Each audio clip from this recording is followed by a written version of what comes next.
Hi అండి. అందరికీ నమస్కారం. కాంట్రాక్ట్ ఔట్‌సోర్సింగ్ ఉద్యోగులకు సంబంధించి ఒక ముఖ్య అప్డేట్ అయితే రావడం జరిగిందండి.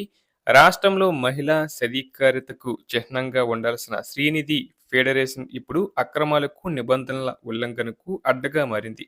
దాదాపు 5,500 కోట్ల భారీ టర్నోవర్ కలిగిన ఈ సంస్థలో కనీసం ఒక ప్రభుత్వ ఉద్యోగి కూడా లేకపోవడం గమనార్హం. పూర్తిగా కన్సల్టెంట్లు, కాంట్రాక్ట్ తాత్కాలిక సిబ్బందితోనే శ్రీనిధి సంస్థ నెట్టుకొస్తుంది. దీని వెనుక భారీ కుట్ర దాగి ఉందన్న ఆరోపణలు వినిపిస్తున్నాయి.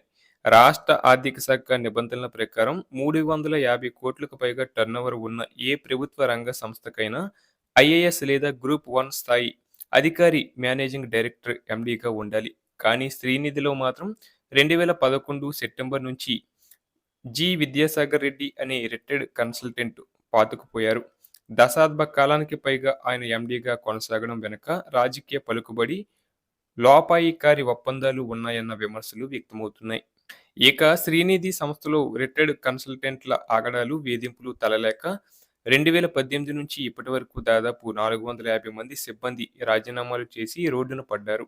వీరిలో 90% మంది ఎస్సీ, ఎస్టీ, బీసీ వర్గాలకు చెందినవారే. అణగారిన వర్గాల ఉద్యోగులను లక్ష్యంగా చేసుకొని సాగుతున్న మానసిక వేధింపులపై ప్రభుత్వం ఎందుకు మౌనం వహిస్తుందో అర్థం కావడం లేదని బాధిత సిబ్బంది ఆవేదన వ్యక్తం చేస్తున్నారు. ప్రస్తుతం శ్రీనిధిలో 266 మంది ఉద్యోగులు కాంట్రాక్ట్ విధానంలో పనిచేస్తున్నారు. ఇటీవల ఆమోదం పొందిన 163 పోస్టుల్లో ప్రస్తుతం 153 పోస్టులకు నోటిఫికేషన్ ఇచ్చారు. వీటిలో 20 కన్సల్టెంట్ పోస్టులు, 10 ఫిక్స్డ్ టర్మ్ ఎంప్లాయీస్ పోస్టులు, 123 అసిస్టెంట్ మేనేజర్ పోస్టులు ఉన్నాయి. ఇక్కడ బ్యాక్‌లాగ్ పోస్టుల భర్తీ రిజర్వేషన్లను పాటించడం లేదు. పాత రోస్టర్‌ను అనుసరించలేదని, ప్రభుత్వ నిబంధనలను పాటించలేదని తెలుస్తుంది. ప్రభుత్వ పెద్దల అనుచరులతో పాటు మంత్రి ఫేసీలోని సిబ్బందికి కొన్ని పోస్టులు బ్యాక్‌డోర్‌లో కట్టబెట్టేందుకు నోటిఫికేషన్‌లో మార్పులు చేశారన్న ఆరోపణలు వినిపిస్తున్నాయి. అలాగే శ్రీనిధిలో కన్సల్టెన్సీల నియామకం పేరుతో విడుదలైన ఉద్యోగ నోటిఫికేషన్‌పై పెద్ద దోమరం చెలరేగిన నేపథ్యంలో ఈ నెల 16న ప్రజాభవన్‌లో నిర్వహించబోయే శ్రీనిధి రాష్ట్ర స్థాయి సమావేశంపై అందరి దృష్టి నెలకొంది.